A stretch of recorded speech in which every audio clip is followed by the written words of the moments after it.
আসসালামু আলাইকুম বন্ধুরা, আশা করি সবাই ভালো আছো।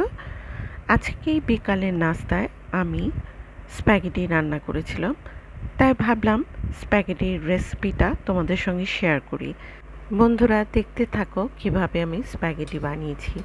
তো প্রথমে ফুটন্ত পানিতে স্প্যাগেটিগুলো ঢেলে দিলাম এবং তাতে লবণ এবং কিছুটা তেল মিশিয়ে সিদ্ধ করতে থাকলাম।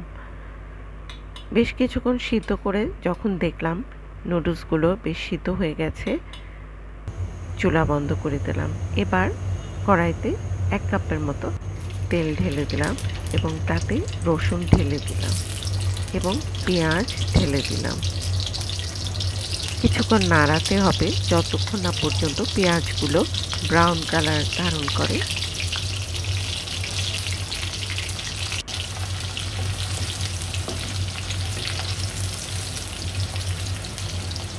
নাড়াতে নাড়াতে আগে থেকে বানিয়ে রাখা গরুর গোশের কিমা ঢেলে দিলাম এবং এরপর আবার নাড়াতে থাকলাম। এরপর একটা ডিম ফাটিয়ে সেই মিশ্রণে ঢেলে দিব এবং কন্টিনিউয়াসলি নাড়াতে থাকতে হবে, কেননা ডিমটা না হলে জমে যাবে। বেশ কিছুক্ষণ নাড়াতে থাকতে হবে। এরপর কয়েকটা কাঁচামরিচ ঢেলে দিলাম এবং এরপর নাড়াতে থাকলাম।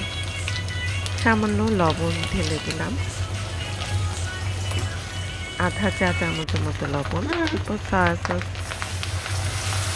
আধা কাপের মতো ঢেলে দিলাম এবং নাড়াতে থাকলাম।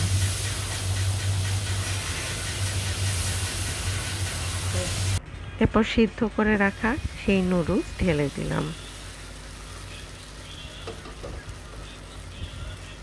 এবার পুরা মিশ্রণটা নাড়াতে থাকতে হবে।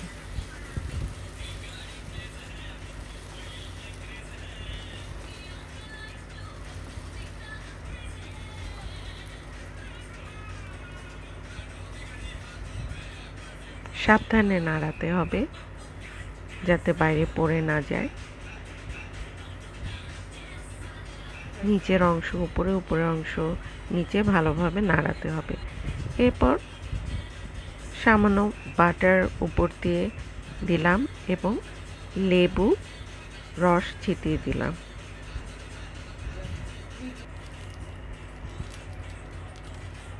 এরপর ম্যাগি নুডলস পাউডার, স্বাদ মশলা সেটা ঢেলে দিলাম 1 প্যাকেট।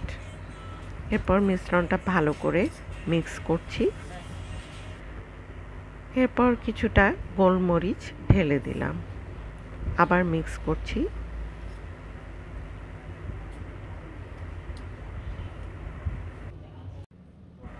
রান্না শেষ, এবার প্লেটে সার্ভ করছি। সাবধানে ঢেলে নিতে হবে।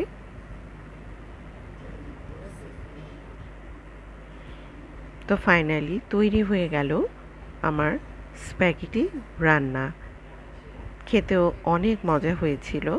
তো বন্ধুরা, বাসায় তোমরা এটা ট্রাই করতে পারো। তো আজকের মতো এটুকুই।